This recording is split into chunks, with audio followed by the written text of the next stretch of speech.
tema que nosotros tenemos mucho tiempo trabajando, el tema de la deuda externa venezolana. ¿Qué estamos viendo? Ahorita se acaba de proponer una reestructuración o vamos a hacernos la pregunta. Es un fraude histórico. La discusión sobre la deuda externa venezolana no es solamente económica, también es jurídica, política y moral. Hoy Venezuela enfrenta una deuda que ronda los 160.000, 170.000 millones de dólares. Y para entender la magnitud del problema hay que recordar que en 1999 la deuda externa era cercana a 25.000 millones. Es decir, durante el mayor auge petrolero de nuestra historia, 2004-2014, la deuda creció 600%.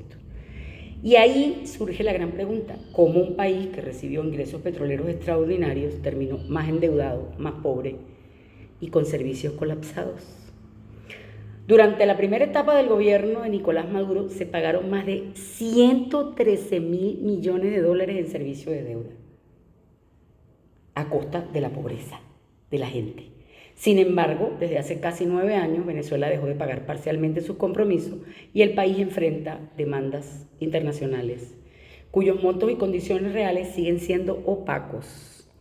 A esto se suma otro elemento crítico, las expropiaciones que se hicieron. Muchas empresas estatizadas terminaron improductivas, quebradas, generando demandas multimillonarias por daños y perjuicios que también terminan incrementando la carga financiera del país. Pero el problema no es solamente cuánto se debe. El verdadero debate es si esa deuda es legítima. Y ahí quiero poner yo el punto. Porque un gobierno sin legitimidad electoral clara, sin auditorías independientes, sin transparencia institucional, difícilmente puede comprometer el futuro financiero de varias generaciones. Y aquí aparece un concepto clave del derecho internacional, la deuda odiosa. El jurista ruso Alexander Zack formuló en 1927 la doctrina según la cual una deuda puede considerarse ilegítima y no exigible si cumple 3 condiciones: que la población no haya consentido esa deuda, nosotros no la consentimos; que el dinero no haya beneficiado al pueblo, tampoco nos beneficiamos; y que los acreedores supieran que esos recursos serían usados para corrupción, represión o enriquecimiento de élites. Todo eso lo sabían, así que no me vengan con el cuento que no saben. Muchos analistas sostienen que gran parte de la deuda venezolana cumple precisamente esas características. Yo lo digo. ¿Por qué? Porque enormes cantidades de dinero no terminaron en infraestructura sostenible, ni en bienestar social, sino en corrupción, fuga de capitales, importaciones ficticias y redes clientelares. Además, Venezuela, si quisiera, posee hoy información pública completa sobre el verdadero tamaño de la deuda. Ni siquiera la tiene. El Estado no publica datos transparentes, no permite auditorías independientes y mantiene bajo reserva información básica sobre contratos y obligaciones financieras. Por eso, antes de hablar de renegociación o nuevos pagos, nosotros creemos que hay que plantear la necesidad de una auditoría forense internacional que determine cuánto se debe realmente, qué parte de esa deuda es legítima y qué podría considerarse fraudulenta o ilegal.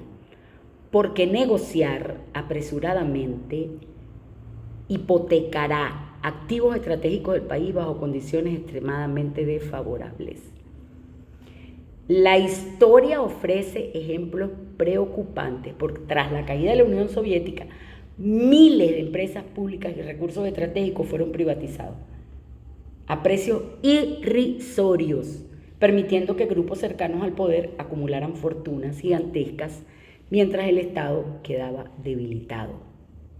El temor es que algo parecido ocurre en Venezuela, que la reestructuración termine beneficiando a grupos financieros o bonistas amigos que compraron la deuda en 5 centavos de dólar a precio de remate y que ahora la buscan cobrar íntegramente a $100. Pero también existen precedentes internacionales diferentes. Después de la caída de Saddam Hussein en Irak, buena parte de la deuda fue condonada bajo el argumento de que el pueblo no debía pagar obligaciones utilizadas para sostener una dictadura.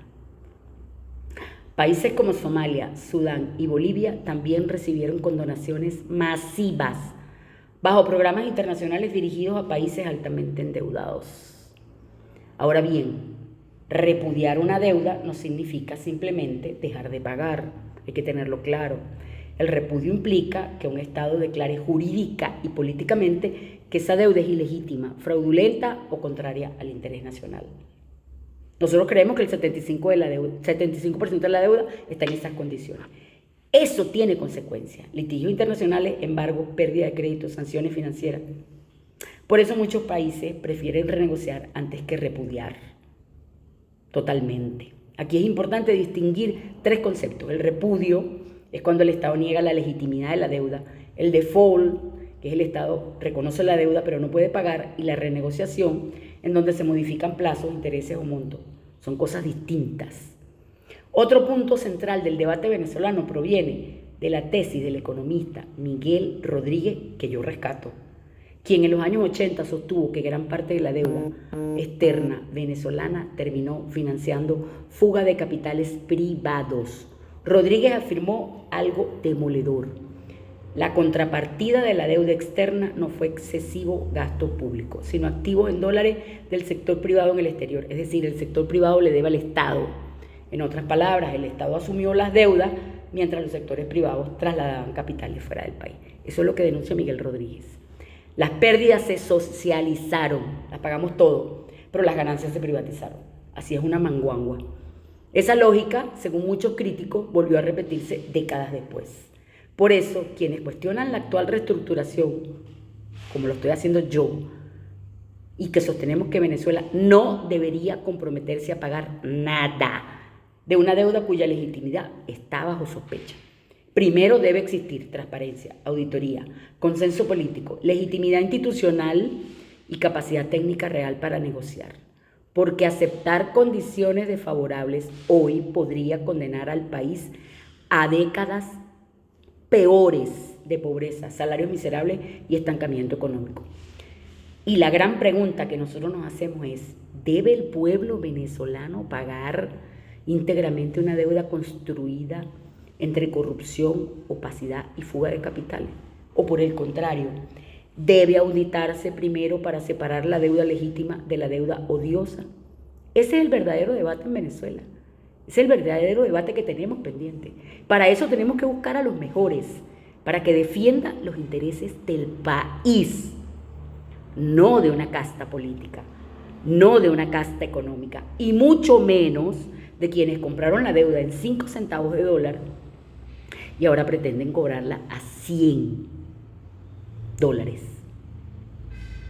O sea, endeudarnos es la deuda perpetua. No lo permitamos, no lo permitamos. Tomemos conciencia de lo que está pasando y exijamos transparencia. No podemos permitir que se renegocie la deuda de espaldas al país, y menos por un gobierno que no tiene legitimidad de origen. Atentos.